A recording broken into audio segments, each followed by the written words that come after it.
Salut à tous, vous vous êtes peut-être déjà demandé comment faire ce type de miniature, les minias type League of Legends ou même de manière plus générale les miniatures type jeux vidéo. Je vais vous montrer dans cette vidéo comment vraiment réaliser ce type de rendu professionnel. Vous allez voir, c'est pas compliqué, il suffit de commencer avec seulement 4 éléments pour pouvoir atteindre ce style de miniature. Si en tout cas vous êtes hype par cette vidéo, vous pouvez déjà commencer par liker et vous abonner. Et une fois que c'est fait, je vous laisse avec le tutoriel. Ok, donc on va commencer d'abord par récupérer tous les éléments dont on va avoir besoin pour faire cette miniature, et vous allez voir, il n'y a pas besoin de beaucoup d'éléments. Ce qu'il nous faut, c'est d'abord une capture d'écran d'un play, donc là sur une vidéo best-of sur la chaîne de Tréton. Ensuite, la photo d'un champion qu'on veut mettre en avant, soit dans la vidéo ou juste sur la miniature. Ensuite, la photo du joueur, du créateur pour qui vous faites la miniature. Le plus important, c'est vraiment d'avoir une image de très bonne qualité. Et enfin, des petits effets spéciaux comme des éclairs. Voilà, donc il y a seulement 4 images, et seulement avec ces 4 calques là on peut faire une miniature type League of Legends. On va maintenant commencer par mettre nos éléments dans les différents endroits où l'on veut. Donc ici on va venir mettre cette image plus à gauche. Ensuite notre champion il va être plus au centre, on va venir le détourer. On verra pour améliorer le détourage petit à petit après. Et la photo de notre joueur, moi elle est déjà détourée, je vais juste venir l'agrandir et la placer où je veux. Donc il faut que ça soit assez grand dans un coin, ça viendra peut-être bouger à nouveau après, mais là je pense qu'on peut être pas mal. Ensuite, c'est normal qu'il y ait du blanc, ça on le verra plus après. Si vous voulez dès le départ, vous pouvez directement venir créer un calque de couleur dans une couleur assez proche de l'ensemble de la miniature, par exemple ici un bleu très foncé. Donc ça c'est un bon élément. Ensuite on va venir du coup cacher tous les trous. Pour ce faire, je vais d'abord commencer par retirer cette partie qui dépasse là de mon champion derrière. Et ensuite je vais venir dupliquer ça. Et ensuite l'agrandir et le tourner d'une façon à ce que ça vienne justement cacher le trou, voilà, et je vais venir à nouveau retirer ce qui dépasse de ce côté-là. Ce qu'on va venir faire ici, le plus important en fait, c'est pas de voir exactement ce que c'est, mais juste que ça va venir renforcer la composition et faire en sorte qu'il n'y ait pas de trou, de vide. Donc je vais venir ici flouter, pas forcément trop fort, 3, 4 peut-être, ça peut être pas mal. Et là on est déjà plutôt bien. Maintenant ici pour cette image, pour éviter qu'on voit trop justement les bords, je vais venir avec un calque un peu plus soft, venir fondre le tout. Maintenant ce que je vais faire, c'est que je vais rajouter des éléments au premier plan afin d'avoir une composition encore plus complète. Pour ça c'est tout bête, soit vous avez des éléments déjà en pack d'assets avec des éléments qui passent bien, sinon ce qui peut être possible aussi à faire, c'est récupérer en fait toujours votre champion et venir en fait juste récupérer des éléments de votre champion que vous allez mettre par exemple ici. Ici j'aime bien par exemple cette chaîne bleutée. Ce que je vais faire ensuite, c'est que je vais venir retirer tout ce que je n'ai pas besoin. Et là du coup on obtient cet objet qui va être au premier plan et qui va être très important. Après on peut soit garder ce même objet et le dupliquer plusieurs fois, on peut en avoir un petit peu ici, chercher un autre angle pour éviter que ce soit toujours le même aussi, c'est possible.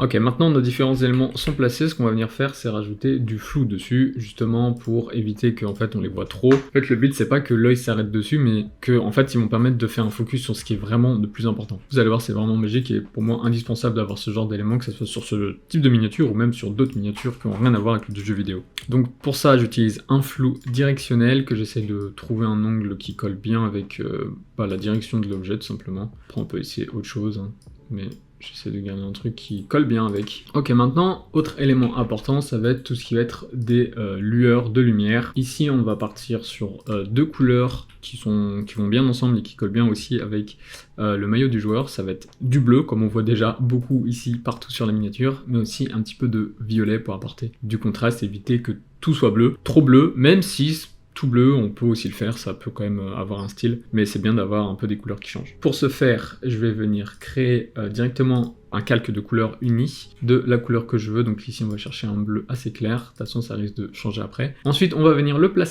passer en densité linéaire moins, et maintenant on va venir peindre avec toujours un flux assez bas, là où on veut rajouter justement cette petite lueur de lumière. Donc ici on va le rajouter en bas. Maintenant si on voit que la couleur ne va pas, on peut venir changer.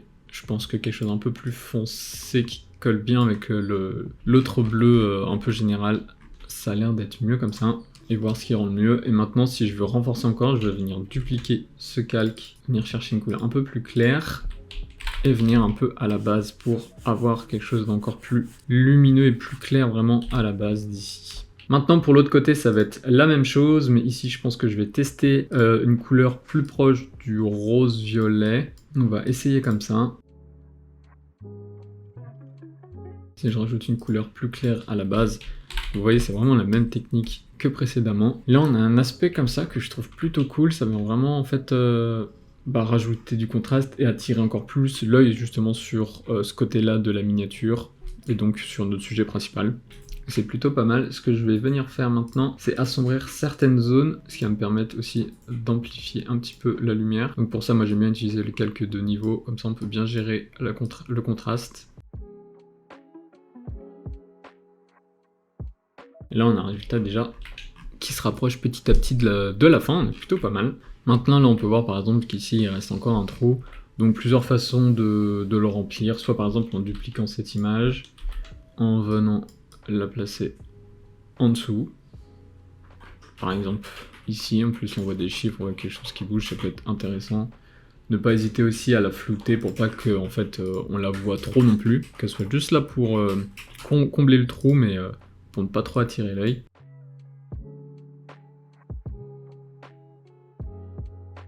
Je trouvais que mon personnage Silas prenait trop de place, donc je suis venu juste en fait faire une orientation, enfin un changement horizontal pour justement le tourner dans l'autre sens, et je trouve qu'au moins là ça va permettre déjà de prendre plus l'espace ici, mais aussi de libérer l'espace pour justement voir la scène derrière.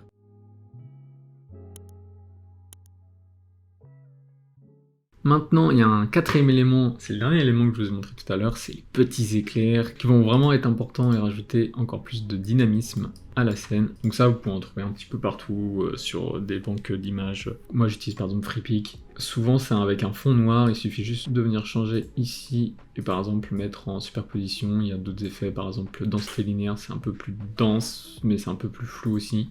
À vous de trouver ce qui s'adapte le mieux à votre composition. Et là, je vais venir mettre ça là où j'ai de la lumière.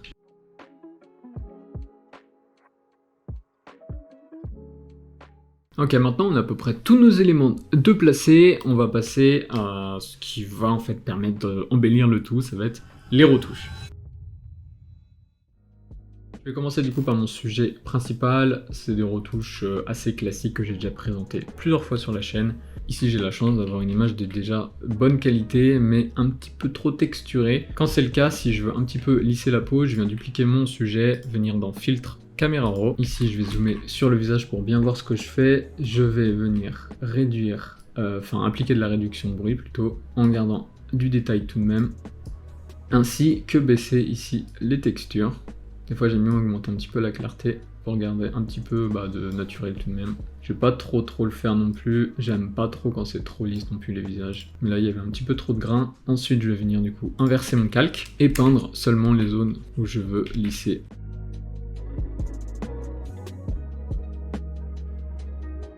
Voilà, on a quelque chose d'un peu mieux. Sachant qu'à la fin, avec le caméra raw final, on va rajouter de la texture, donc si je retire pas maintenant, en fait, il va être beaucoup trop texturé. Maintenant, autre élément important, c'est blanchir les yeux pour qu'ils ressortent mieux quand la minia est petite. Donc j'utilise un calque de teinte de saturation que je vais venir mettre à 0 en saturation et à peu près, je commence souvent à peu près autour de 30 ici en luminosité.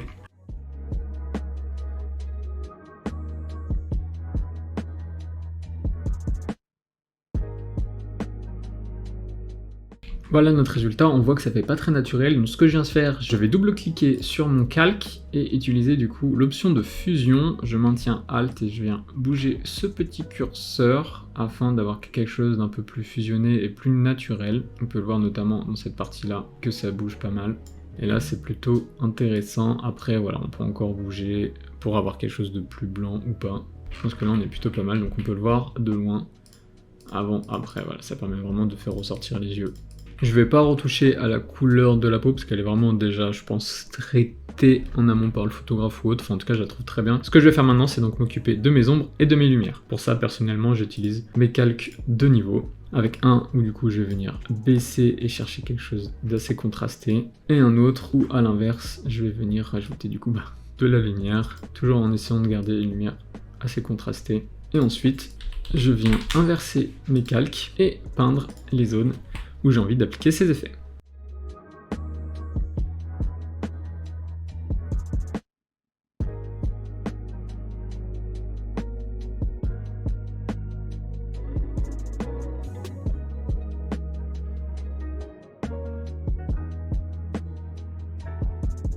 Ok, du coup on obtient ces résultats au niveau des retouches. Et maintenant, chose importante pour terminer avec ces retouches, ça va être de rajouter justement en fait les effets de lueur qui vont venir sur mon personnage. Je vais commencer avec la partie droite et du coup avec la lumière violet. Ce que j'aime bien faire, c'est reprendre exactement le même calque que je vais venir mettre par-dessus. Et ensuite, je vais venir peindre là où j'ai envie que la lumière vienne. Généralement, j'aime bien rajouter d'abord un effet assez large comme ça, pour vraiment avoir cette impression que la lumière passe par-dessus, c'est déjà pas mal, on pourrait presque s'arrêter là. Et ensuite, pourquoi pas venir ajouter un deuxième calque, toujours en densité linéaire.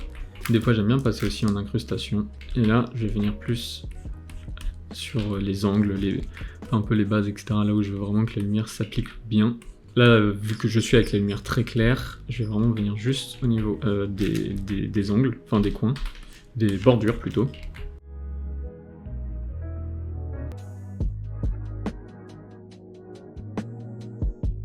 Et ensuite, je peux reprendre celui qui est un petit peu plus rosé, un peu plus coloré, et venir ici à nouveau fusionner le tout pour voir comment ça rend. Le but, c'est d'avoir quelque chose d'assez réaliste à nouveau.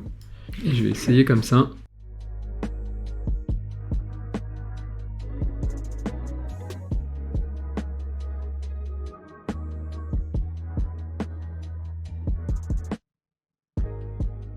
Et maintenant, pour renforcer encore le tout, je vais venir créer un calque d'exposition, le mettre très fort, et là à nouveau venir amplifier la lumière au niveau des contours.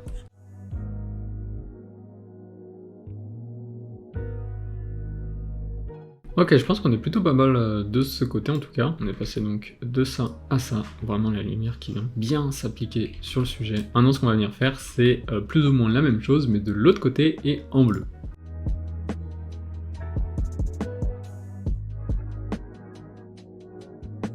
Là, j'ai pas envie que la lumière vienne vraiment sur tout le côté du visage.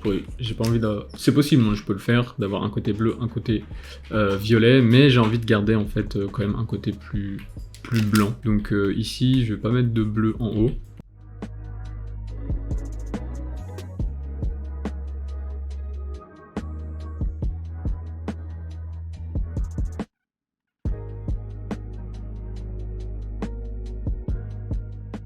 Et voilà du coup pour les différentes retouches sur notre personnage, on est donc passé de ça à ça.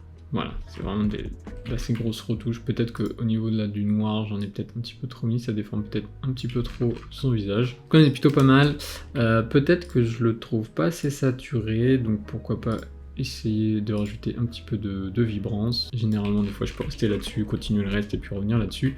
Après, maintenant, on va s'attaquer à notre deuxième sujet, qui est un personnage du jeu, mais qui est quand même un sujet important. C'est le personnage ici, dans le fond. Ici, plusieurs possibilités. Soit on fait des retouches assez rapides, ou soit, comme ici pour notre personnage, on va utiliser plein de différents calques pour venir le faire. Là, pour cet exemple, je vais vous montrer des retouches simples et plutôt rapides, mais forcément, plus vous prenez le temps d'y appliquer des effets, mieux le résultat final sera.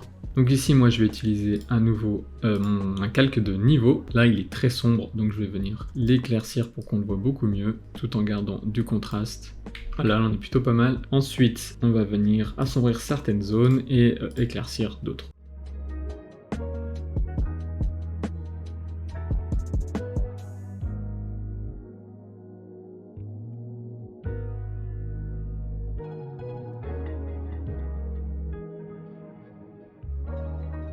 Voilà, on a donc ce résultat. Maintenant, je peux à nouveau rajouter encore plus de lumière dans certaines zones que j'ai envie de faire plus ressortir. Par exemple, ici, l'espèce de diamant qu'il a sur le front ou les yeux.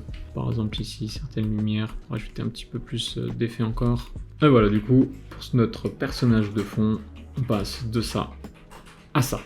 Maintenant notre scène de jeu derrière ici, on peut voir, on va aussi la retoucher, qu'elle ressorte bien, donc à nouveau l'éclaircir en gardant pas mal de contraste. Ok, on se rapproche petit à petit de la fin. Maintenant on va s'occuper des retouches de nos éléments là qu'on a placés tout devant. Donc on peut voir vraiment, c'est quand on les retire qu'on remarque à quel point ils sont importants. Vu qu'ils sont vraiment au premier plan, ce qu'on va venir faire c'est d'abord, je vais les regrouper dans un groupe ensemble et je vais venir les assombrir. Voilà. Comme ça, par exemple, ça rajoute de la profondeur. Et ensuite, je vais venir éclaircir tout de même certaines zones. Et ensuite, je vais venir assombrir à nouveau certaines zones. Hein, vraiment, pour presque tous les calques, c'est toujours la même chose. Hein. Assombrir, éclaircir, éclaircir. Du coup là on est plutôt pas mal. Maintenant on va rajouter notre dernier élément avant de passer à la post-prod, ça va être le texte. Là le texte, il y a plein de choix. Franchement c'est à vous de trouver votre style aussi, c'est important. Je vais essayer de garder quelque chose de proche de ce qu'on peut trouver déjà sur YouTube. Ici pour le texte je vais prendre quelque chose d'assez classique, par exemple si je mets genre je domine la mid lane, un truc du genre. Peut-être que là je garde juste ça, j'ai pas réfléchi au texte avant j'avoue. Je pense que je peux faire quelque chose comme ça. Ensuite au niveau des fontes, je vais vous en montrer deux. Il y a celle-ci, la font qui est plutôt pas mal, et pour l'autre, par exemple celle-ci. C'est intéressant de combiner quand vous avez plusieurs lignes de texte comme ça, quelque chose d'assez simple, d'assez fat comme celle-ci, avec la fonte Fonk, et avec une fonte qui est beaucoup plus compacte et beaucoup plus longue, comme celle-ci avec la plaquette bold. La première ligne, je vais la garder en blanche, je vais juste rajouter une ombre derrière. Pour la deuxième, par contre, je vais changer la couleur. Je vais mettre du jaune, que ça ressemble bien avec le reste. Je pense que ça peut être pas mal. Là, j'aime bien le résultat. Chose que j'aime bien faire aussi en ce moment, que je vois pas mal, c'est rajouter des petites lueurs interne, en fait ça va rajouter des petits effets blancs là qu'on peut voir, c'est vraiment tout fin. Ensuite une ombre, comme pour le texte au-dessus, soit je rajoute un effet un peu 3D au texte, donc je vais rajouter une ombre assez brute, dans une couleur assez similaire au texte au-dessus, donc un jaune très foncé. Donc là au niveau de la taille on a 0 pour quelque chose de... pour avoir une ombre plutôt solide. Ensuite rajouter une ombre en dessous, j'aime bien, ça ressort vraiment plus le texte. Là je pense qu'on est bien. Enfin c'est un peu trop clair justement, j'aimerais voir quelque chose d'un peu plus foncé. Ici et aussi ici un petit peu. Ce que je vais faire maintenant c'est que je vais venir mettre ça dans un groupe. Le mot mid lane là je vais venir le convertir en objet dynamique, vous allez voir après pourquoi. Et ici je vais venir donc placer mon élément comme je veux. Donc là soit on part sur quelque chose de droit comme ça, hein, soit pourquoi pas bouger. Là je maintiens la touche contrôle, juste ça pour avoir un effet un peu de côté comme ça. Hein. Si jamais je vais pas le faire, enfin je vous le montre juste mais je vais pas le garder ici, mais on peut convertir en objet dynamique le groupe, et ensuite utiliser la perspective, et là, par exemple, bouger comme ça, voilà. Ici, moi, je pense que je vais juste agrandir et avoir un effet un peu comme ça. Et donc, pourquoi j'ai voulu ici le convertir en objet dynamique, c'est pour pouvoir faire mes modifications directement dessus. Par exemple, là, si je le trouve un peu trop jaune, je peux venir rajouter un peu de couleur, un peu de contraste, enfin un peu de saturation, venir pourquoi pas changer la couleur si jamais, mais aussi rajouter par exemple ici une couleur unie avec du jaune comme d'habitude, densité linéaire, voir s'il n'y a pas mieux, mais je pense qu'on va rester là-dessus. Et ici je vais venir par exemple rajouter juste une lueur au centre comme ça, peut-être chercher autre chose, par exemple lumière tamisée. Voilà, la lumière tamisée, ça a l'air d'être mieux. Comme ça rajoute une petite lueur. Je vais rajouter à nouveau de l'ombre derrière mon texte final, enfin derrière mon groupe directement, parce que vu que c'est clair derrière, sinon on ne voit pas assez. Et voilà du coup, pour ça. Donc là on a notre texte. Là franchement on pourrait dire c'est fini, mais il reste l'étape peut-être la plus importante, le caméra raw.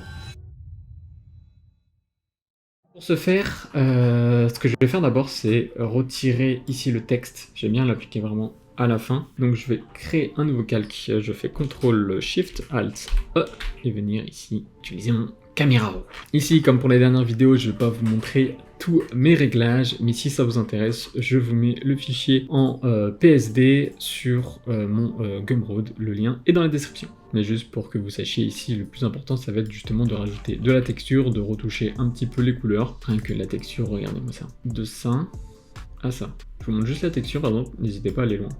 Clarté pareil, contrôle du voile, après rajouter un petit peu de vignette. Ici, je vais essayer de me rapprocher de ce qui se fait sur YouTube, donc d'avoir quelque chose d'assez contrasté, de très net, en fait, qui vraiment attire l'œil.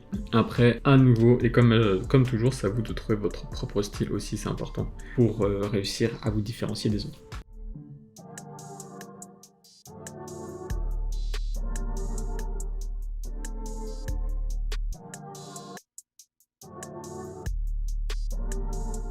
Et voilà du coup pour l'avant-après caméra raw. Ici on est sur l'avant, ici on est sur l'après. Voilà, ça me paraît magique à chaque fois. J'adore, mais vraiment ça permet vraiment d'embellir en fait au final la miniature. On voit vraiment la différence et j'adore voir juste les avant-après. Maintenant du coup on va venir dupliquer ce calque, le passer en objet dynamique toujours et rajouter du flou. Ici soit du flou gaussien, soit du flou directionnel, des fois je fais les deux. Ici je vais utiliser par exemple du flou directionnel, et là on va mettre quelque chose pas trop élevé, je pense 20. Et à quoi ça va servir? Ça va servir à juste flouter certaines zones pour à nouveau forcer en fait l'œil à se concentrer uniquement sur l'endroit le plus important. Ici j'avais déjà flouté ces éléments, mais je peux rajouter un petit peu de flou pour que ça aille un petit peu sur mon personnage derrière. Ici aussi pourquoi pas un petit peu sur ce côté les cheveux. Ça peut être aussi utile pour cacher par exemple des éléments qui sont pas très beaux, pas très bien faits, par exemple ici le tétourage est un peu dégueulasse, donc je peux utiliser le flou par exemple. Et maintenant on va venir rajouter notre texte. En fait voilà, j'aime bien le faire après, comme ça au moins si par exemple j'ai besoin de faire quelques changements, par exemple ici le flou, je peux le faire derrière le texte. Et là du coup on obtient notre résultat final et du coup une miniature type qu'on peut retrouver sur YouTube pour ce genre de vidéo, donc là vidéo type League of Legends, même jeux vidéo de manière générale. Donc ce qu'il faut retenir, c'est que avec seulement 4 éléments, une photo du joueur, du créateur de contenu ou autre, ici du coup là je vais vraiment parler League of Legends, mais du coup une photo du créateur, une photo d'un joueur mise en avant, une photo d'un play ici qu'on a au fond, et ensuite quelques effets, par exemple ici des éclairs, ça peut être pourquoi pas des particules, à vous de varier, de trouver ce que vous aimez, et ensuite juste avec ces 4 éléments, on peut faire une miniature comme celle-ci. Voilà du coup pour cette vidéo, j'espère que ça vous a plu et surtout que ça va vous aider à vous aussi pouvoir réaliser ce type de miniature. N'hésitez pas à me dire en commentaire si justement ça vous a aidé ou non, ce que je peux améliorer pour aller plus loin, pour encore plus vous aider. N'oubliez pas aussi qu'il y a le lien pour aller récupérer le caméra raw sur mon Gumroad qui est dans la description de cette vidéo. Enfin, dites-moi aussi en commentaire quel autre style de miniature vous voulez que je vous montre comment faire, que ce soit des minas business ou autre. Voilà, sur des thématiques comme ça, j'aime bien parce qu'après en fait au final c'est plus ou moins toujours la même chose, on rajoute des petits éléments, etc. On change quelques trucs, mais la base reste souvent les mêmes par thématique. Donc n'hésitez pas à me dire tout ça en commentaire. Merci à nouveau d'avoir regardé cette vidéo et on se retrouve bientôt pour une nouvelle. Ciao!